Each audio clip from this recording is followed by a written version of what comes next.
Today's Edison format deck profile, Crystal Beast.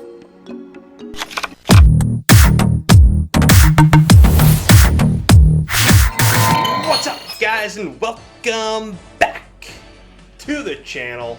And today we will be breaking down an Edison format deck profile that's certainly beloved in just the Yu-Gi-Oh fandom, and that is Crystal Beast.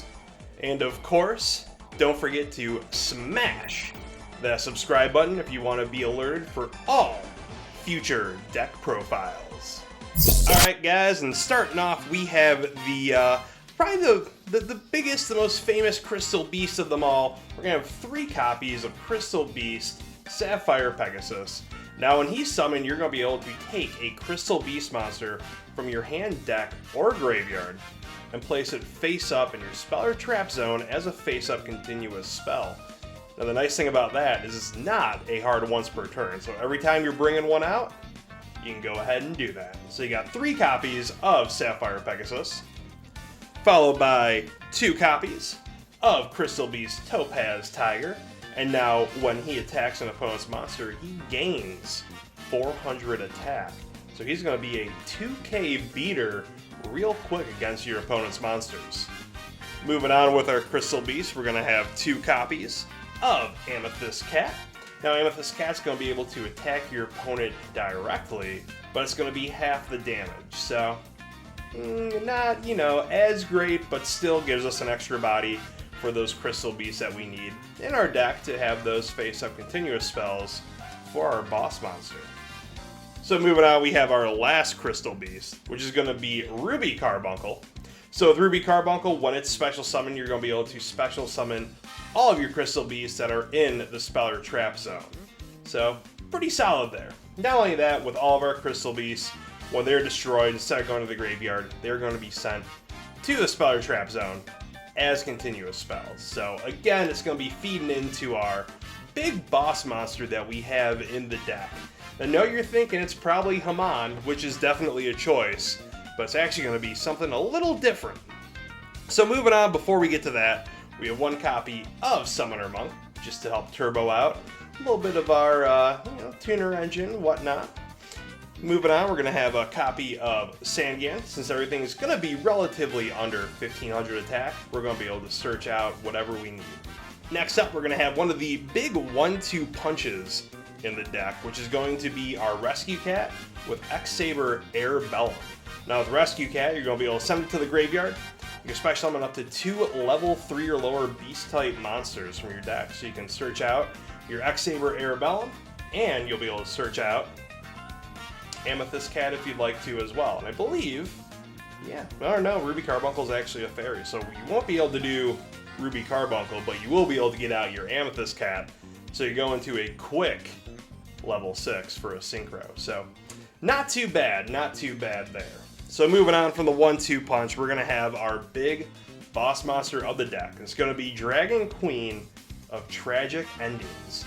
So we're going to go ahead and read this effect because it is a doozy. So it cannot be normal summoned or set. It can only be special summoned by controlling 3 or more face-up continuous spell cards, where the Crystal Beasts definitely come in handy for that. Now when your opponent, when this attacking card inflicts spell damage to your opponent selects and sends 1 card from their hand to the graveyard, then you draw 1 card. So not too bad for disrupting your opponent's plays. Not only that, during your standby phase, if this card is in your graveyard, it was sent there from the field, you can send 1 face-up continuous spell you control to the graveyard to special summon this card from the graveyard. So pretty solid recursion with the Dragon Queen of Tragic Endings. Now some people do play Haman as well too, or Haman just in place of this. So it's kind of up to you how you want to play, but it seems like lately for Crystal Beast, people have been moving more towards the Dragon Queen, especially being able to get cards out of your opponent's hand and really disrupt their plays seems to be what everyone's kind of going for nowadays. So moving on to our spells, we're going to have all of our crystal spells coming up here. So we got 3 copies of Crystal Tree, followed by 3 copies of Crystal Beacon, Followed up by 1 copy of Crystal Promise, a copy of Crystal Abundance, and then 3 copies of the field spell, the Ancient City Rainbow Ruins. Moving on from that, we're going to have 1 copy of Terraforming to search that out a little bit quicker, followed by a copy of Giant Trunade, a copy of Nobleman of Crossouts. It's always good to hit those hamsters or those Raikos, which can really mess up your opponent. Not only that, you don't want to run into a Raiko and lose any kind of field advantage that you might have against your opponent.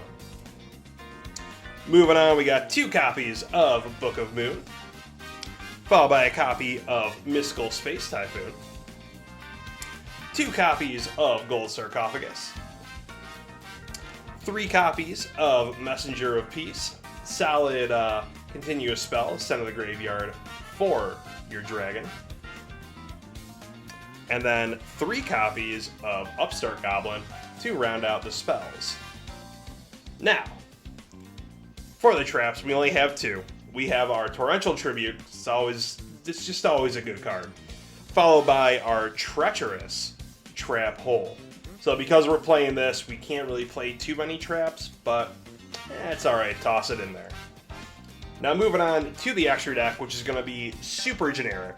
We're going to have our 1 copy of Chimera Tech Fortress Dragon for the Cyber Dragon in our side deck, followed by our Ally of Justice Cataster, our Yugioh Guardian, 1 copy of Brionac, 1 copy of Tempest Magician, copy of Urbellum, a copy of Arcanite Magician, copy of Black Rose, 1 copy of Ancient Fairy Dragon, 1 copy of Stardust, 1 copy of Red Dragon Archfiend, 1 copy of Thought Ruler Archfiend, Colossal Fighter, Magical Android, and rounding it all out with Mistworm.